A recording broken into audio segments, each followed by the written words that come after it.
Everyone is big sad and Au Revoir Lesson fans, the season 2 finale of The Walking Dead, Daryl Dixon, and that leads to a weirder, more contemplative ending than I was expecting, and one that I'm not sure is necessarily all that satisfying. The worst thing happened here in episode 6 that can happen to a viewer of a post-apocalyptic show. I started nitpicking. I haven't been shy about singing this show's praises, especially since episode 3 raised the stakes. I thought it reached a peak in the penultimate episode and hype was high for the finale, which is just fine, I guess, but it had me going, hang on, what? More times than I'd like. Laurent's escape, credit where it's due, the first half of the episode isn't half bad. We learn pretty quickly that Sabine has hitched her wagon to a surviving Jacinta, and that between them they're racing to track down Ash and his plane before Laurent can escape. After cornering Cadron and Follow and not getting what they want, they apply pressure on Anna to lead them to the airfield instead. All roads must converge. After all, naturally, Daryl and Carol are both trying to heroically stay behind so that Laurent can escape with Ash, and Au Revoir Lesson fans gets to have its cake and eat it here by having them both remain behind. Initially, it's decided that Daryl will stay since he has been on the ground longer and Carol can help out with the plane.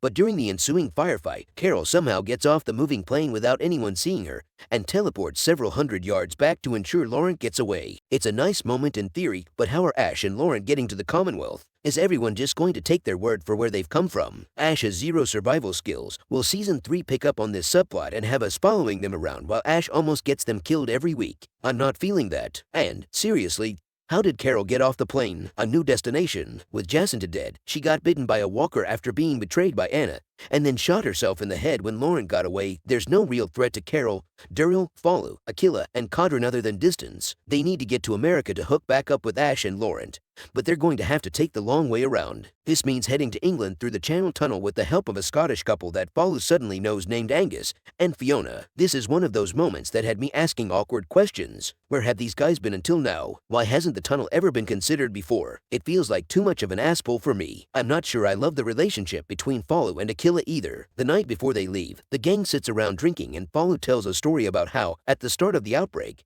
he saved the life of his racist neighbor's child, and Follow could apparently see gratitude in his eyes. The guy left without so much as a thank you. Gratitude in the eyes wouldn't have been enough for me. Where's the gratitude everywhere else? Anyway, this story about how the apocalypse helped to end racism, combined with the fact they're ostensibly parting ways the next day, compels Aquila to plant a smooch on Follow. It must have been a good kiss, since he decides not to leave through the tunnel with the others and instead remain behind in France with his new beau. Fair enough. The Channel Tunnel. He gang venturing into the tunnel is a new direction for Daryl Dixon season 2. Quite literally, I suppose. What should be a 9-hour trek through the tunnel instead becomes a nightmarish, horror-tinged murder fest, since this is The Walking Dead. But it's also a bit weird to take an ending in such a radically different direction. The tunnel was once manned by the British Army, who had erected checkpoints along its length, but they're all dead, having quite clearly killed one another for initially mysterious reasons. Here's the thing, though, the circumstances aren't very mysterious. Fiona makes a point of saying that bat guano, which the tunnel is full of, can be hallucinogenic. Several of the dead British servicemen were wearing gas masks, and several of them were left behind under a tarp. What do our intrepid explorers do? Walk straight past them into a bioluminescent horde of funky hippie walkers. Promptly, everyone starts hallucinating while trying to fight off the glowing walkers. It's a nice visual set piece, granted, but it annoyed me. This is only a problem because everyone was stupid enough to walk right into it. Ardent survivors should have taken the gas masks as a bit of a clue. And, of course, everyone hallucinates whatever relevant thing they need to see to complete their character arcs. Daryl sees Isabel, who gives him a pep talk. Cadron sees his brother, Mitchell, and Carol, obviously, sees Sophia. During the kerfuffle, Cadron thinks Daryl kills Mitchell, again, and tries to kill him, eventually bolting off further down the tunnel. Daryl fights his way back to the checkpoint, kills Fiona and Angus, who are trying to steal the masks, and finally has the good sense to get himself some clean oxygen. Carol, meanwhile, sees young Sophia from the barn scene in season 2 of the main show, then a Walker version of herself in a wig, and then a slightly older, non-Walker Sophia, which helps her to get over her death and move on. Again, it's a nice thematic moment,